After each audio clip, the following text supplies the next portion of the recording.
हरियाणा से बड़ी खबर सामने आ रही है, जहां भाजपा को एक और जोरदार झटका लग गया है।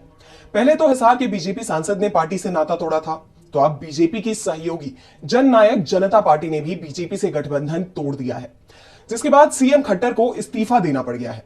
तो क्यों जेजेपी ने तोड़ा गठबंधन, देखिए ये रिपोर्ट। हरियाणा में सियासी हड़कंप मच गया है।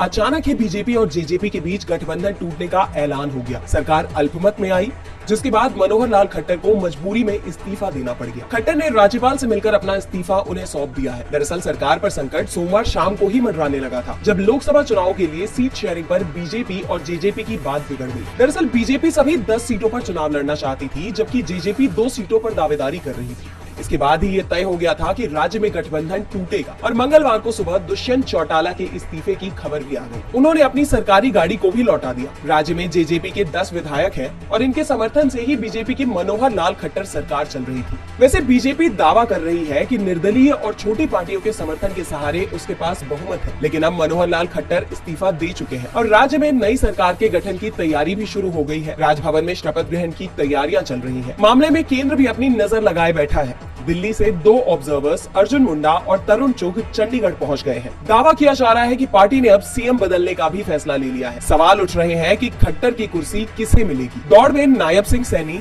और अनिल विज का नाम सबसे आगे बताया जा रहा है। वैसे ये भी कहा जा रहा है कि इस बार बीजेपी राज्य में जाट समुदाय से किसी को सीएम नहीं बनाती है, तो डिप्टी सीएम का पद उसे जरूर देगी। डीबी लाइव की रिपोर्ट।